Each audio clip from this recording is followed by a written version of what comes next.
புத்தாண்டுங்கிற பேர்ல குடி, கும்மாளம், கூத்து இதெல்லாம் இந்த மாதிரி ஒரு பொழப்பு நம்ம நாட்டுக்கு தேவையாங்கிறத பத்தியும், அடுத்தது எக்ஸ் வலைத்தளத்துல ராஜா அவர்கள் முதலமைச்சர் நோக்கி சில கேள்விகளை கேட்டிருக்கிறாரு. இத பத்தி தான் நம்ம இந்த வீடியோல பேச போறோம். அதுக்கு முன்னாடி நம்ம சேனல் சப்ஸ்கிரைப் பண்ணாதவங்க சப்ஸ்கிரைப் பண்ணுங்க.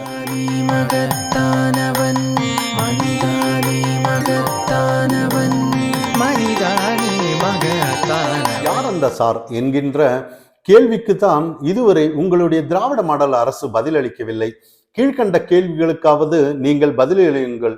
மாண்புமிகு தமிழக முதல்வர் திரு ஸ்டாலின் சார் அவர்களே அப்படின்னு சொல்லி ராஜா அவர்கள் எக்ஸ் வலைத்தளத்துல சில கேள்விகளை கேட்டிருக்கிறாரு. அவருக்கு கேட்கிற கேள்வி சரியாங்கிறது மட்டும் நீங்க பாருங்க. அதை ஏதாவது தவறு இருந்தானா கமெண்ட் பண்ணுங்க. நீங்கள் எதிர்க்கட்சியாக இருக்கும்போது பொங்கல் பரிசு தொகை ரூபாய் 5000 கொடுக்க வேண்டும் என்று அன்றைய ஆளுங்கட்சியை வலியுறுத்தினீர்களே, நீங்கள் ஆளுங்கட்சியான பிறகு அதை செய்தீர்களா? பதில் சொல்லுங்கள் சார்.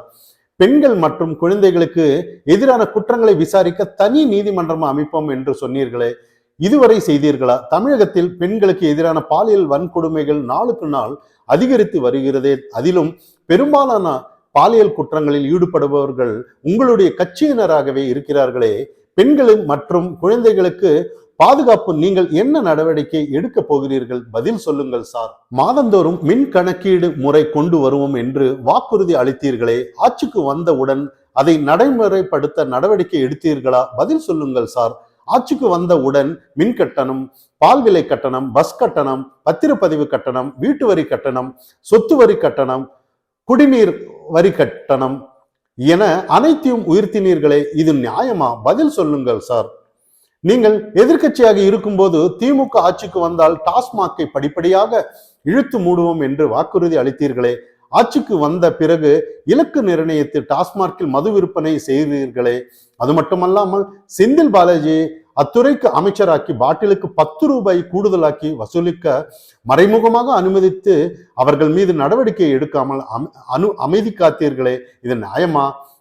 பதில் சொல்லுங்கள் சார். உங்கள் ஆட்சியில் ஒரு பக்கம் டாஸ்மாக் விற்பனை கனர் ஜோராக நடந்து கொண்டிருக்கும் போது, மறுபக்கம் விழுப்புரம், செங்கல்பட்டு, கள்ளக்குறிச்சி மாவட்டங்களில் உங்கள் கட்சியினர் விற்பனை செய்த விசச்சாராயத்தால் இதுவரை 88 பேர் உயிரிழந்து இருக்கிறார்களே, அதற்கு காரணமான குற்றவாளிகள் மருவூர் ராஜா முதல் கருணாபுரம் கண்ணுக்குட்டி கோவிந்தராஜ் வரை அனைவருமே உங்கள் கட்சியினராகவே இருக்கிறார்களே, கள்ளச்சாராயத்தை அறவே ஒழிக்க சாராய விற்பனையில் ஈடுபடும் உங்கள் கட்சியினரை திருத்த என்ன செய்ய போகிறீர்கள்? பதில் சொல்லுங்கள் சார். ஜாஃபர் சாதிக் முதல் புதுக்கோட்டை சுந்தரபாண்டியன் வரை போதைப் பொருள் விற்பனையில் ஈடுபடுபவர்கள் அனைவருமே உங்கள் கட்சியினராகவே இருக்கிறார்களே, போதைப் பொருள் பரவலை கட்டுப்படுத்த நீங்கள் எடுத்த நடவடிக்கை என்ன? பதில் சொல்லுங்கள் சார்.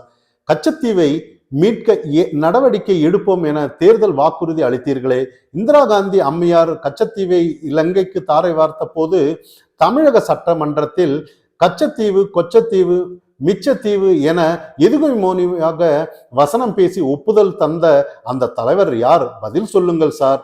மேகதாதுவில் அணை கட்டுவதை தடுத்து நிறுத்துவோம் என்று தேர்தலில் வாக்குறுதி அளித்தீர்களே, காவிரி நதிநீர் பங்கீடு உரிமையில் காங்கிரசின் நிர்பந்தத்திற்கு அடிபணிந்து தமிழகத்தின் உரிமையை தாரை வார்த்து கையெழுத்திட்ட அந்த தமிழக முதல்வர் யார்? பதில் சொல்லுங்கள் சார்.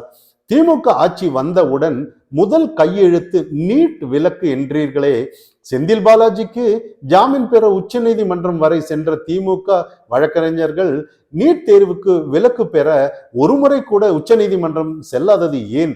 பதில் சொல்லுங்கள் சார். கர்நாடகாவில் சித்தராமையாவின் பதவியேற்பு விழாவில் நேரில் சென்றீர்களே, ஒரு முறையாவது காவிரி நதி நீர் பங்கீடு குறித்து பேச்சுவார்த்தை நடத்த கர்நாடகாவிற்கு நேரில் சென்றீர்களா? பதில் சொல்லுங்கள் சார். மதுரையில் டங்ஸ்டன் சுரங்கம் அமைக்க எதிர்ப்பை தெரிவித்தீர்களே, தென்காசி, திண்டுக்கல், கன்னியாகுமரி மாவட்டங்களில் கனிம வளங்கள் மாஃபியாக்களால் சுரண்டப்படுகிறதே, அதை தடுக்க நீங்கள் இதுவரை எடுத்த நடவடிக்கை என்ன? பதில் சொல்லுங்கள் சார்.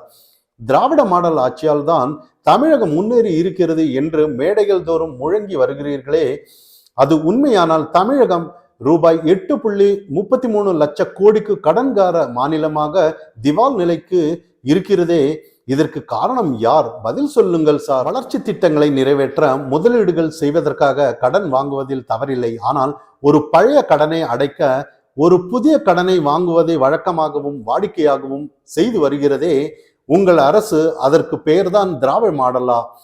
பதில் சொல்லுங்கள் சார்.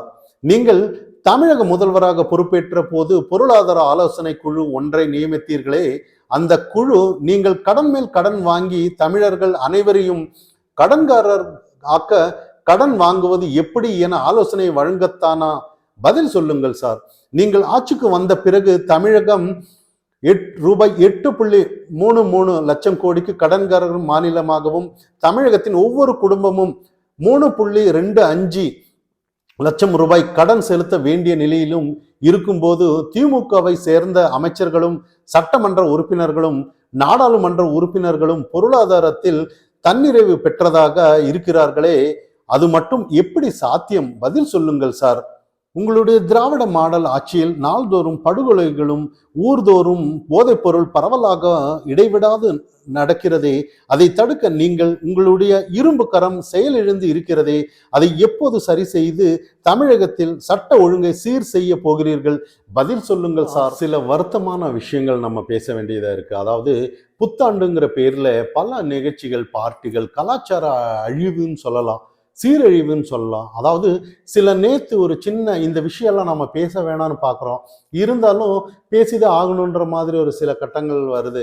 அதாவது நேத்து ஒரு பார்ட்டியில ஒருத்தனுக்கு எக்ஸ்ட்ரா பீர் கேட்டிருக்கானாமா, அதுங்க பீர் கொடுக்கலையாமா, அதனால தகாத வார்த்தையால திட்டாங்கிறதுக்காக நான் கோர்ட்டுக்கு போறேன், ஹைகோர்ட்டுக்கு போறேன் அப்படின்னு சில மப்பு அசாமி பேர் வேணாம், நம்ம அவங்களெல்லாம் நம்ம பாவம், அவங்கெல்லாம் நல்லா இருக்கட்டும், இன்னைக்கு இல்லைனாலும் நாளைக்கு திருந்தப்படுவார்கள், அதனால நம்ம எந்த ஒரு பேர் குறிப்பிட்டோ இல்லை சில விஷயங்கள் நம்ம சொல்ல வேண்டாம். ஒரு நபர், ஆனா அந்த நபரை சமாதானப்படுத்துறதுக்காக படிச்ச ஒரு காவல்துறைக்கு எவ்வளவு வேலை இருக்குன்னு தெரியுமா நமக்கு? அதாவது இங்க சட்ட ரீதியான ஒரு பெண்ணுக்கு பாதுகாப்பு இல்லை, எதுவுமே இல்லை, எவ்வளோ சட்ட சீரழிந்து வர்ற நிலையில அந்த குடிகாரங்களுக்கு போய் ஒரு பாதுகாப்பு இருக்கிறேன்ற பேர்ல ஒரு வருத்தமான விஷயம்தான் இது.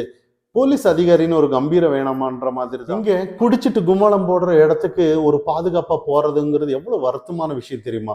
ஒரு நாட்டுக்காக ஒரு ஏதாவது ஒரு சேவை செய்யணும்னு இந்த குடிச்சு கும்மாளம் போடுற இவங்களுக்கு காவல் காக்குறதா பொழப்பான்ற மாதிரி தான். இவன் அப்படியே கோர்ட்டுக்கு போனாலும் கோர்ட்ல நாளைக்கு வாதாடுவாங்க, கோர்ட்ல இதுதான் பொழப்பான்ற மாதிரி. இவன் குடிச்சிட்டு கும்மாளம் போடுவான், அதை எடுத்துட்டு கோர்ட்டுக்கு போனாலும் நம்மளோட நாடு பாருங்க எவ்வளவு ஒரு ஒரு வருத்தமான விஷயம் பாருங்க. தமிழகத்துல நம்ம நாட்டுல நிறைய விஷயங்கள் போதை கலாச்சாரத்துல அழிஞ்சிட்டு வருதுன்னு நம்ம சொல்லலாம். இவங்க ஒரு சின்ன சின்ன சந்தோஷத்துக்காக எதுக்கு இந்த பதிவுனா, நம்ம சில நம்மளோட வீட்லயும் ஒரு பெண் இருக்காங்க, நம்ம சுத்தி ஒரு தாய் இருக்காங்க, எல்லாமே இருக்காங்க. ஆனா இவங்களுக்காக நாளைக்கு ஏதாவது ஒரு குரல் கொடுத்து சட்ட ரீதியா ஏதாவது ஒரு ஒரு உரிமை இப்ப போராடிட்டு இருக்காங்க அண்ணா பல்கலைக்கழகத்துக்காக, ஏதாவது இந்த மாதிரி ஒரு சில ஆக்கப்பூர்வமான விஷயத்துக்காக புத்தாண்டுல இருந்து நாங்க இந்த மாதிரி ஏதாவது ஒரு நம்ம தமிழகத்துல ஒரு நல்ல சட்ட ரீதியான ஒழுங்கு வரணும், இல்லை ஒரு பாதுகாப்பான சூழ்நிலை வரணும், நல்ல கல்வி முறையில முன்னேற வேண்டும், இந்த மாதிரி ஏதாவது ஒரு விஷயத்தை எடுத்து ஏதாவது ஒரு ஒரு சபதம் எடுத்திருந்தா பரவாயில்ல. புத்தாண்டுன்ற பேர்ல நள்ளிரவுல குடிச்சிட்டு இருக்கும்போது அதை படிச்ச காவல்துறைகள் காவல் காத்து அதுல ஏதாவது ஒரு பிரச்சனை அது கோர்ட்டுக்கு போய் அதை வாதாடி எவ்வளவு ஒரு வருத்தமான விஷயம் தெரியுமா இது? அதாவது இன்னைக்கு அந்த மாதிரி நபர்கள் எல்லாம் ஏன் நம்மளோட அவன் மட்டும் சந்தோஷமா இருந்தா போதுமா, நாடு சந்தோஷமா இருக்க வேண்டாமான்ற மாதிரி தான். அவன் ஒரு எவ்வளவு சுயநலம் பாருங்கன்ற மாதிரி தான்.